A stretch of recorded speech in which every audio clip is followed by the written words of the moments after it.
Well, the Mets won their 6th game in a row last night out in San Francisco, but what's really on the front of everyone's mind right now is the trade deadline. It is coming up this Thursday at 6 p.m., and what are the Mets going to do to fill the holes that they do have, right? We look at relief pitching. They already made one deal there, getting Soto from the Orioles to give you that late inning, hard-throwing lefty out of your bullpen. I expect more bullpen moves to be coming, but one need that is glaringly obvious is center field right now. You have Tyrone Taylor, who is 6 for 70, 6 for his last 70 at the plate. He just hasn't given you anything offensively. Obviously plays a great center field, but he's a fourth outfielder, and I think the Mets have learned that.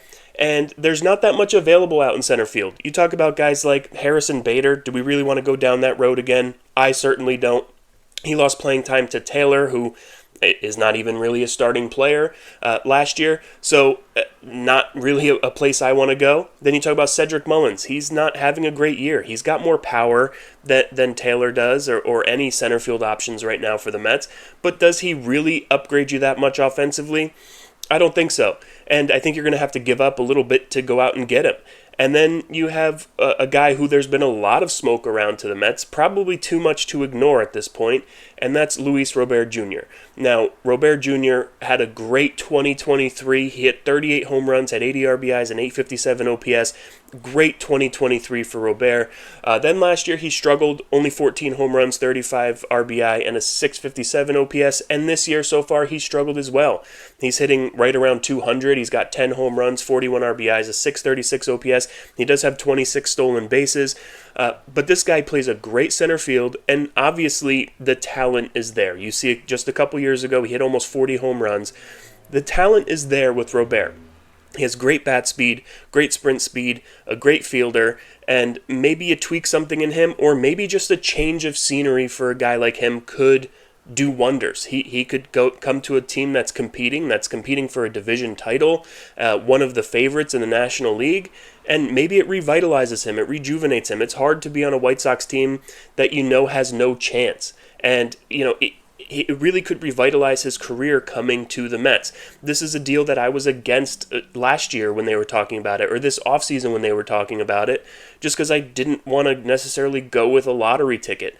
But looking at how it's all working out right now, there's no big name out there. There's no great player that you can go out and get to play center field who's going to give you that much more than Tyrone Taylor. Now, Luis Robert could come and not give you any more than Taylor, but at least the ability's there, and that he could break out. And he, honestly, if he breaks out to what he was a couple years ago, he's the kind of guy who can hit in the middle of your lineup or hit at the top of your lineup. He's that type of player.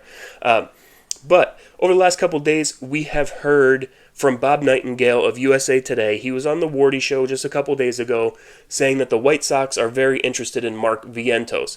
And then he wrote a column that came out today in USA Today basically saying that Mark Vientos would have to be included in any deal for Robert to the Mets.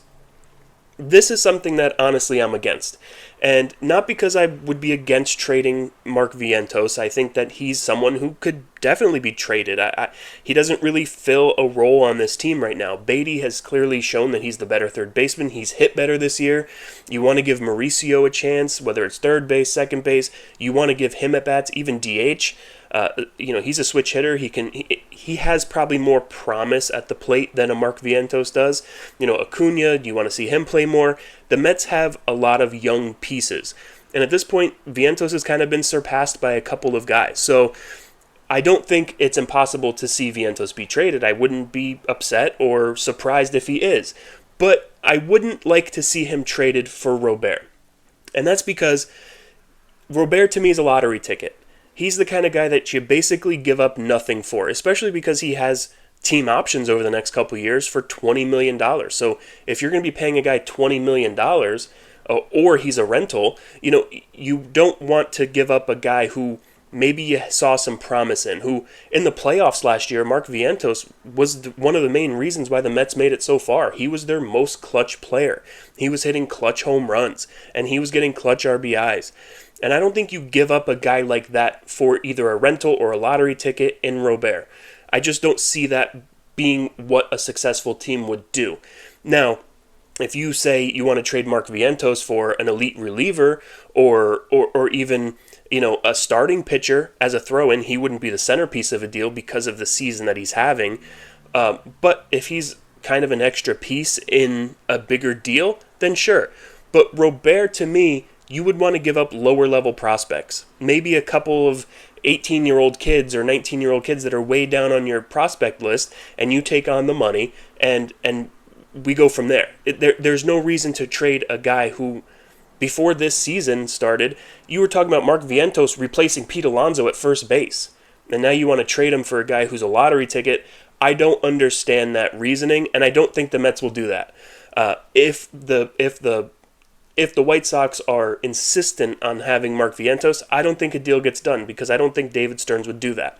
Now, you could say Mark Vientos has no options left. He's a DH. That's all true. And I don't necessarily have faith that Mark Vientos is going to turn into anything. But I wouldn't give him up for another guy who I also don't know if he's going to turn into anything. It doesn't make a ton of sense to me.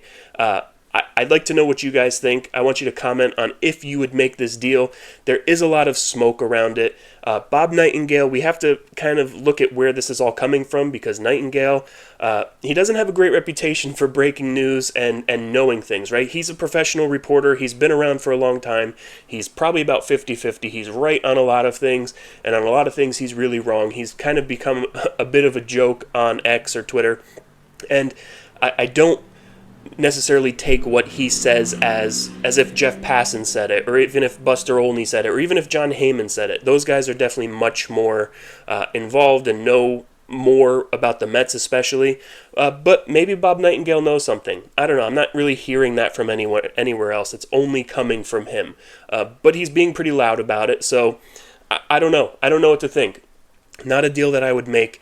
I'd rather see them, if they do trade Vientos, put him in a deal for a bigger player, a big relief pitcher, or even a frontline starting pitcher.